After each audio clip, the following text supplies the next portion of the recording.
Ezequiel, ele nasceu no berço evangélico, ele cresceu no berço evangélico, e eu creio que até mesmo dentro do seu coração, ele almejava ser aquilo que o seu pai era, um sacerdote, porque vinha da sua linhagem. Então eu creio que dentro do seu coração ele se preparava para ser um sacerdote. E essa foi a sua trajetória de criança, adolescente ali dentro de Israel. E nós podemos observar que quando Deus tem um chamado na vida de um homem, não é nós que escolhemos a área que nós iremos atuar dentro da igreja. Não é eu que escolho se você é um cantor, se você é um pregador, se você é uma pessoa que vai dar um estudo, uma palestra. Não sou eu, é Deus que vê lá de cima, coloca no nosso coração e nos capacita, que é o principal de tudo. E Ezequiel ali, ele foi crescendo ali, se capacitando para ser um sacerdote. Só que quando chega ali, perto, quando o povo foi levado cativo, destruíram a cidade de Jerusalém, ele ficou ali junto com os pessoal do exílio, ele residiu ali na beira do rio Quebar, junto com o povo, nos acampamentos ali. E nós podemos observar que Ezequiel ele foi um contemporâneo de Jeremias. Jeremias veio antes de Ezequiel. E eu creio que Ezequiel olhava para Jeremias, ouvia Jeremias, via Jeremias profetizando. Eu creio que ele falava no seu coração: eu não quero ser profeta. Porque o profeta, a função do profeta é muito difícil, é muito árdua.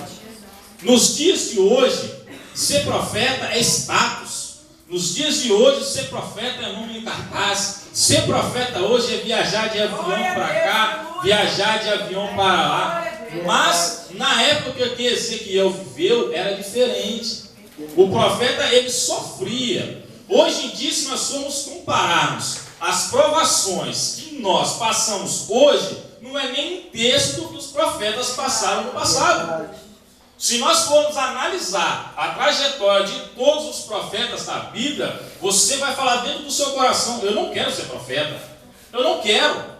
Porque ser profeta é você renunciar à família, é você renunciar à sociedade, é você viver praticamente isolado. Mas por que, irmão Jefferson? Eu vou me isolar? Não, as pessoas que vão isolar você. Porque você não vai falar aquilo que você quer, você vai falar aquilo que Deus manda. E aquilo que Deus manda você falar não é aquilo que o povo quer ouvir. Essa é a função do profeta. E muitas das vezes nós usamos esse título com alguns irmãos: ei profeta, mas esse título pode-se dizer que extinguiu da face da terra, porque o povo hoje, ele não está sendo mais profeta, está falando aquilo que o povo quer ouvir. Muitas das vezes Deus manda ele falar A e ele fala B. Então essa pessoa não é profeta de Deus. Verdade.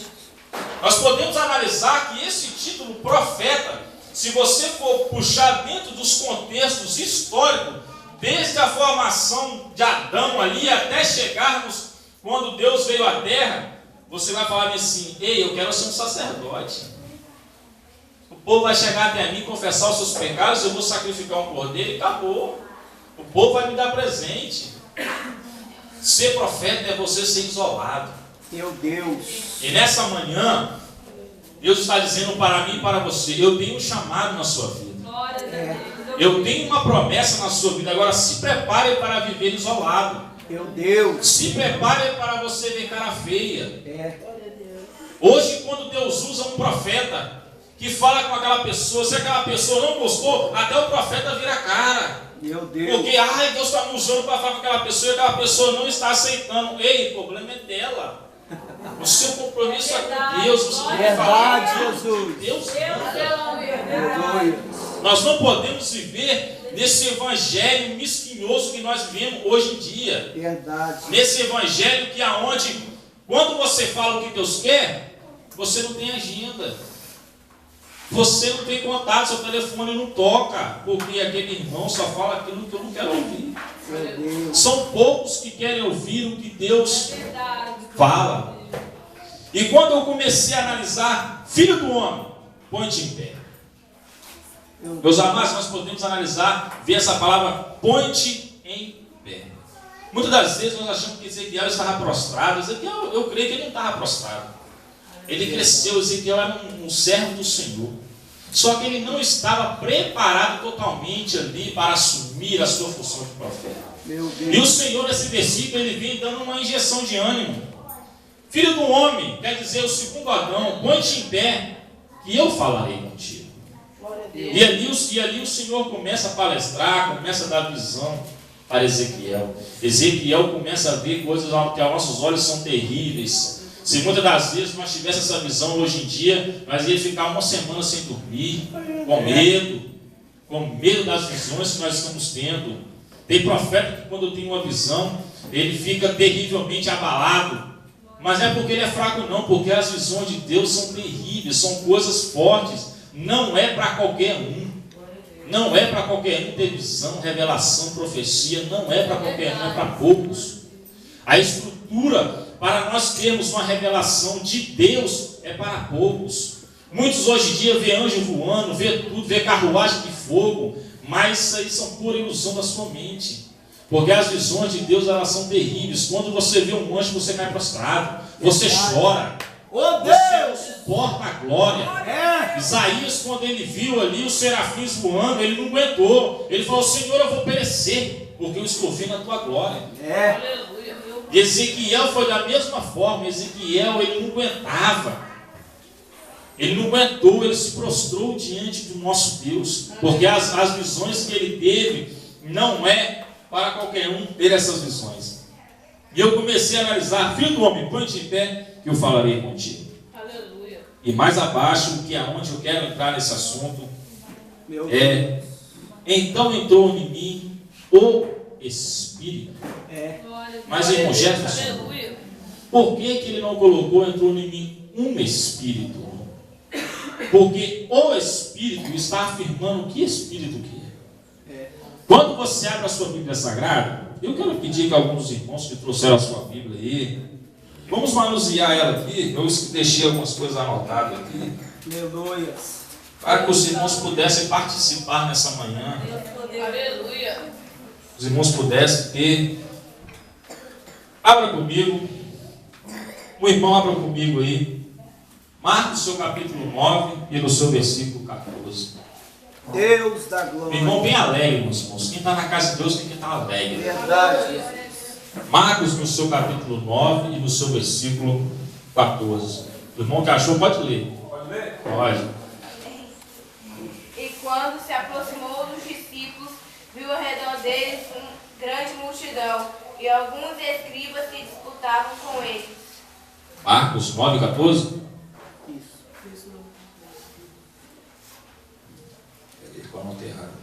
Então abre para mim então. Aqui, peraí. Faz a anotação. Lucas, seu capítulo 4, 18. Deus. Lucas 4. 18. O Espírito do Senhor é sobre mim, pois que me ungiu para evangelizar os pobres, enviou-me a curar os quebrantados do coração.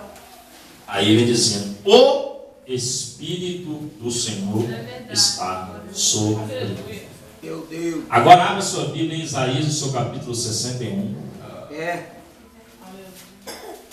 Deus. Isaías, no seu capítulo 61.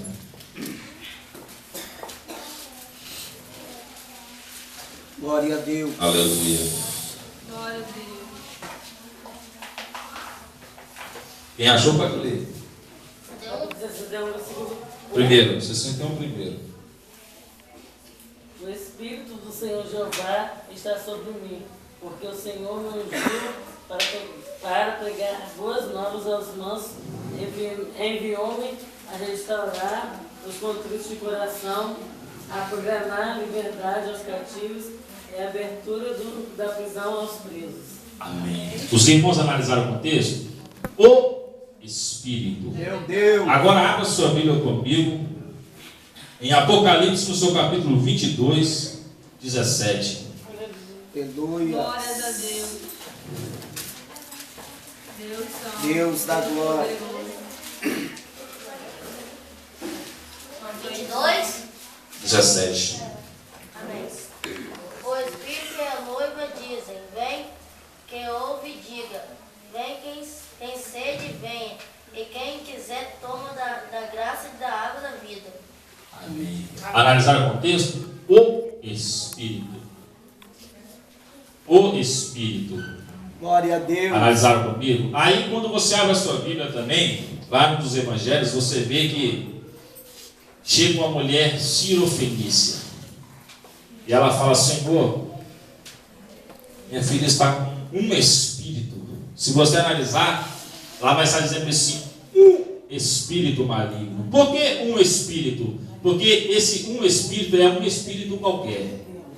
Um espírito qualquer. Mas quando a Bíblia diz o espírito, ele está afirmando que espírito é esse. Meu Deus. E é esse mesmo espírito que está aqui nessa manhã palestrando comigo.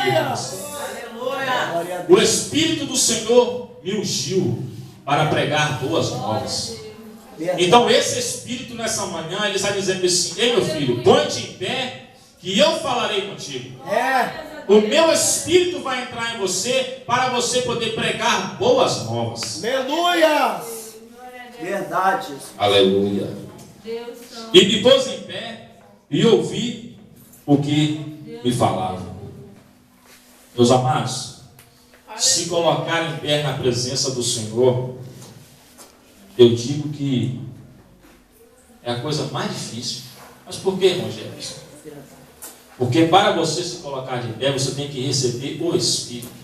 É. Porque Ezequiel não se colocou de pé sozinho. O Espírito entrou nele. É. Então, se você quer receber o Espírito Santo, se colocar de pé, você tem que ter o Espírito na sua vida. Verdade. Mas não é um espírito de confusão, não é um espírito de contenda, é o Espírito Santo. Oh Deus. Glória a Deus. Verdade. Nessa manhã ele está dizendo: não tenha um espírito, tenha o Espírito. É. Verdade. Glória a Deus. Porque é com o meu espírito que eu vou te usar para falar nessa terra.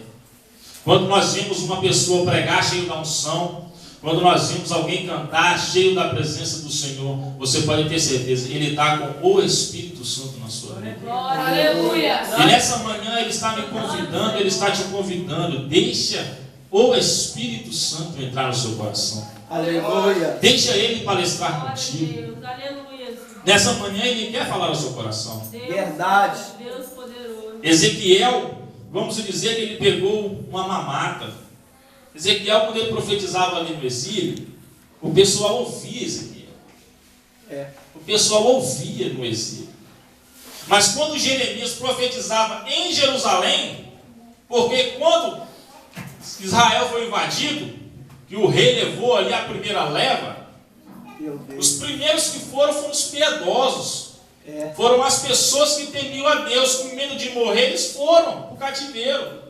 Só que havia alguns incrédulos, porque antes de Israel ser invadido, os profetas profetizaram: Verdade. ei, eu vou te levar para o cativeiro, vocês vão sofrer. Agora, por que Deus levou o povo de Israel para o cativeiro? Por causa do pecado. Meu Deus. Porque o povo estava fazendo coisas que não agradavam ao Senhor.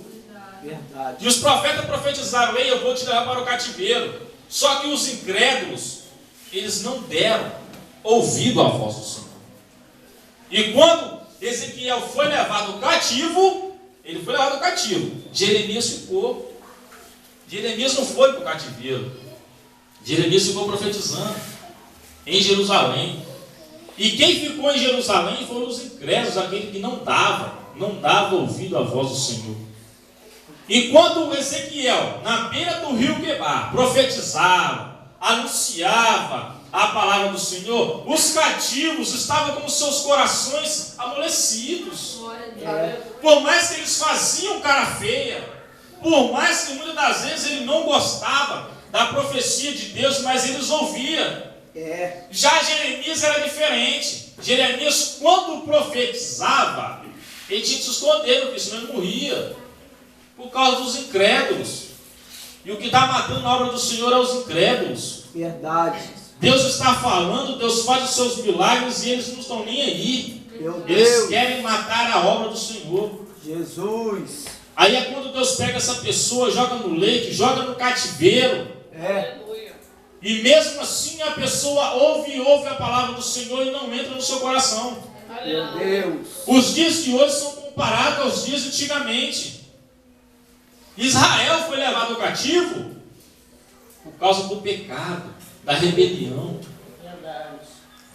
E hoje nós estamos vendo essa mesma coisa. As pessoas que estão na presença do Senhor, mas daqui a pouco estão no cativeiro de novo do pecado.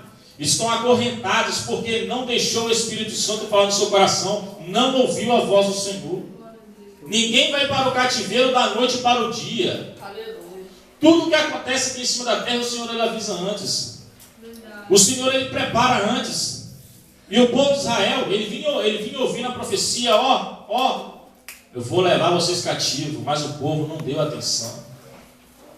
Só que, irmão Jefferson, e os que deram atenção? Pagaram o preço por aqueles que não deram atenção. Muitas das vezes você dá atenção, você observa a palavra do Senhor, mas se tem um do seu lado, que muitas das vezes não acredita, é um incrédulo na presença do Senhor, você acaba também sofrendo pela obra por causa daquele que está do seu lado. Porque o povo de Israel, nem todo mundo não ouvia a palavra do Senhor. Uma boa parte ouvia, temia o Senhor. Mas infelizmente, por causa da maioria, o povo de Israel padeceu 70 anos no deserto. Não deixe, meus irmãos, não deixe que algo venha acontecer na sua vida para depois você colocar a mão na cabeça e dizer assim, Deus falou comigo e agora está acontecendo. Porque muitas profecias, hoje nós estamos querendo ouvir profecias de micro-ondas. Colocou no micro-ondas, 30 segundos foi cumprida.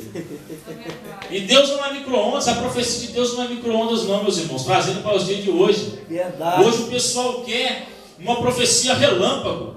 Falou hoje e cumpriu amanhã. Não é assim. Deus ele não trabalha dessa forma. Deus ele fala hoje, mas pode cumprir daqui a 10 anos. Deus ele fala hoje e pode cumprir hoje mesmo.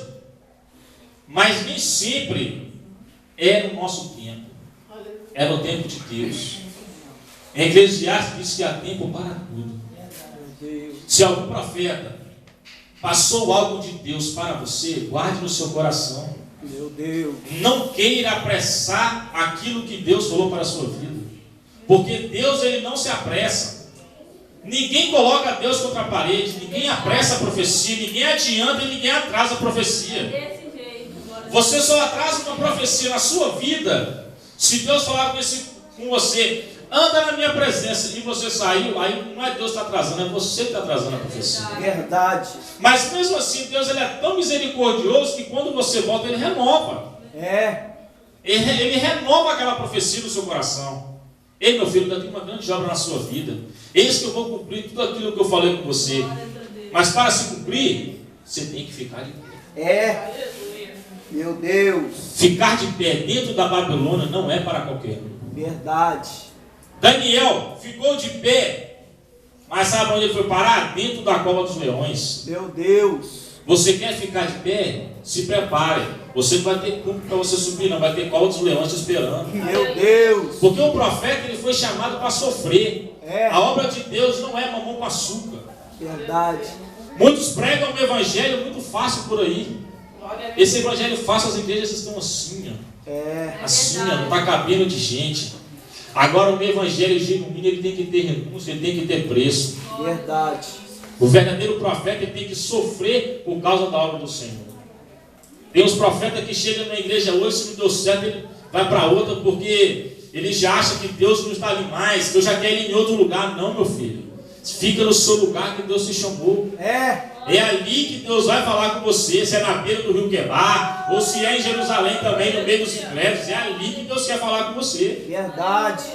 Mas para Deus falar com você, você tem que deixar o Espírito Santo entrar em você e te colocar de pé. E você estando de pé, você vai fazer a vontade do Senhor. Se você chegasse para Jeremias e perguntasse, Jeremias, por que você está nesse calabouço? Porque eu estou de pé. Aleluia. Você está dentro do calabouço, mas você está de pé. Você tem que estar de pé em todas as suas circunstâncias da vida. Se você perguntasse para Sadraque, Mesaque e Abednego, o que vocês estão fazendo dentro da fornalha? É porque eu estou de pé. Meu Glória a Deus. Glória a Deus. Você quer ficar de pé dentro da Babilônia? O mundo de hoje em dia é considerado a Babilônia. Verdade. Você quer ficar de pé dentro da Babilônia? Se prepare.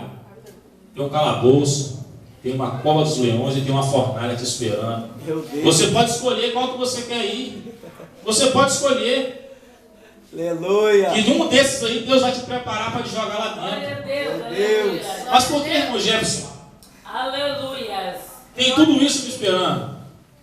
Bendito seja o Porque se a nome. obra fosse fácil, todo mundo estava fazendo, meu filho. É verdade. Glória a Deus. Se a obra fosse fácil, todo mundo estava fazendo. Você vê na Bíblia muitos homens de Deus que fizeram milagre e depois não aguentaram a pressão e largaram o Evangelho. É. Porque não é para qualquer um. Ajuda nós. Só de você sair de dentro da sua casa, sair dentro da sua cidade, vir aqui, no sol quente desse, ouvir louvores, a palavra, é porque você está renunciando algo na sua vida. Verdade. E essa renúncia, o Espírito Santo de Deus, ele se agrada. Glória a Deus.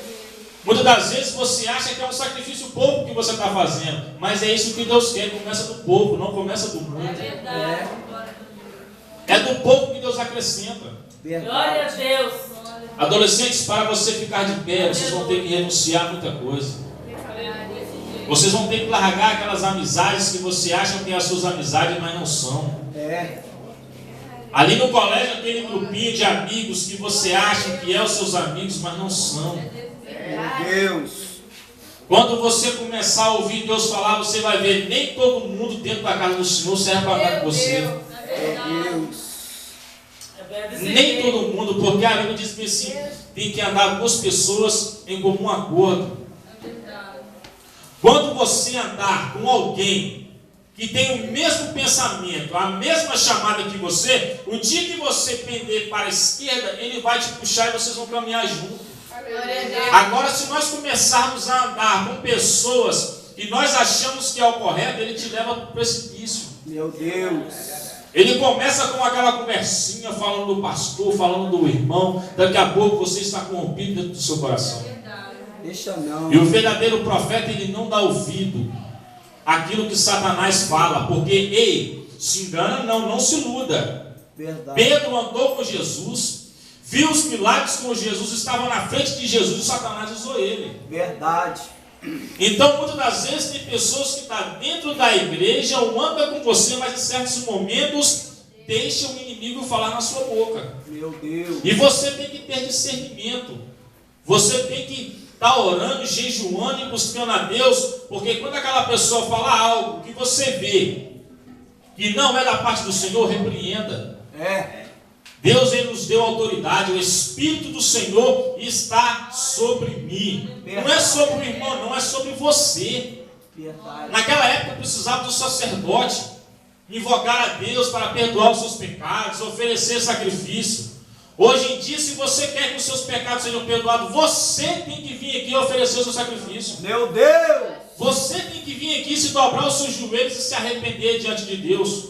Não é o pastor, não é o presbítero Marquinho que vai interceder por você, não. Meu Deus. É você por si próprio. É verdade. Nós temos que ter dentro de nós aquela chama do arrependimento. Ezequiel, ele profetizava, mas o povo ficava lembrando. Ah, Senhor, em Jerusalém nós cantávamos, nós pregávamos, nós adorávamos. Aqui nós não temos condições. Como iremos cantar em terra estranha? Como iremos louvar ao Senhor num lugar onde não é a nossa casa? Por que não ter ouvido a voz do Senhor antes? Meu Deus. Eu lembro do testemunho que o irmão Antônio Bonfim, ele sempre falava lá na igreja, de vez em quando ele fala ainda. Tinha um irmão lá em Santa Mônica, e quando estava na igreja, não queria cantar, não queria pregar, não queria fazer nada. Desviou, depois perdeu a voz. E ele usa um aparelhozinho na voz, que a voz dele quase não sai.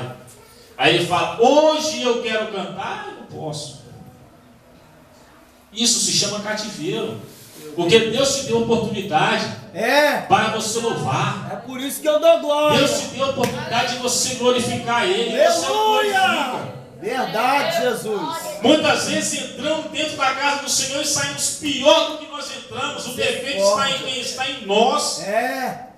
O defeito não está no pregador, no cantor, pastor. É. Os defeitos não estão no pastor, o defeito está em nós. Quem tem que buscar a santificação somos nós. É. Eu não consagro por você, o irmão não consagra por mim, é nós que temos que consagrar ao Senhor. Meu Deus. Usa a tua boca para louvor e adoração ao nome do Senhor. Não deixe os comichões chegarem nos vossos ouvidos, como o povo de Israel deixou. Porque você pode ver, foi feita uma pesquisa. Uma pessoa passou um recado para a outra e foi passando. Quando chegou aqui, o recado estava desse tamanho. Aumentaram totalmente. O que é? São os comichões. A pessoa não aguenta, Deus fala isso, ele fala aquilo outro, e vai acrescentando aquilo que Deus falou. Uns acrescentam e outros nem falam aquilo que Deus falou, fica engolindo. E nós podemos observar que quando Ezequiel, ele teve ali aquela visão do rolo, tem muitos pregadores que dizem que teve um pregador que estava falando que Ezequiel comeu aquele rolo. Ezequiel estava tendo uma visão, meus irmãos. Ali ele não estava em si, ele estava tendo uma visão. Ele não comeu, na visão ele mastigou, comeu, sentiu o gosto. Mas não foi real, humanamente falando. Ele não comeu. Aquilo ali simbolizava que as palavras iriam ficar gravadas dentro do seu coração. Iria ficar guardada dentro dele. Aquilo ali foi uma visão profética da parte do Senhor. Como esse rolo, guarda essa palavra. O salmista diz: guardei a tua palavra no meu coração para não pecar contra ti. Se você não quer pecar contra Deus, guarda a palavra no coração. Guarda a palavra dentro do coração. Lâmpada para os meus pés é a tua palavra e luz para o meu caminho. Então, se a lâmpada, se a luz, você não tropeça. Verdade. Agora, quando você deixa de ler a palavra, aí você fica em trevas. Meu Deus. E se você está em trevas, você vai tropeçar, nós vamos cair, nós vamos ficar prostrados. Mas agora, quando você guarda essa palavra dentro do seu coração, você pode ter uma certeza. Você não vai tropeçar. Você não vai cair. Mas não é porque você é forte, é porque o Espírito do Senhor está dentro de você. Aleluia. Nós podemos observar que um profeta de Deus, quando ele realmente dá a sua vida pela obra, ele começa a ter visões que naturalmente você será criticado. Aquele irmão profetiza todo dia. Aquela irmã tem visão todo dia. Aquele irmão todo dia ele tem revelação, porque ele está pagando preço. Ele está pagando um preço. Muitas das vezes nós vemos a irmã Jane pregar, vemos o nosso irmão Osias pregar com o olho só, falando daquele jeito, imagina com dois. Nós vemos os irmãos sendo usados na presença do Senhor, e nós falamos bem assim: eu quero ser igual a ele. Oh, Deus. Mas só que quando nós começamos a andar com o irmão e vemos a prova que ele passa, aí nós desistimos. Meu Deus. Nós desistimos porque você quer ser usado, tem um preço para você pagar. Meu Deus. Você quer ser usado, tem um preço para você pagar. Nada. Muita gente acha que na igreja é de graça. Aí não tem nada de graça aqui não, filho. Você que não paga o preço não. Nada é de graça. A salvação, ela é pela graça, não é de graça. Verdade. Porque a Bíblia diz bem assim que o reino dos céus ele é tomado à força. Verdade. Mas não é a força do meu braço, do seu braço, não. Porque se fosse, nós não ia chegar nem na portinha do céu. Aleluia. Mas é na força do Senhor. O Senhor vai te dar força. É Ele que vai passar contigo nas suas provações. Quando você vê um grande pregador pregando os seus DVD, o Marco Feliciano, por exemplo, pega um lenço para chorar comigo.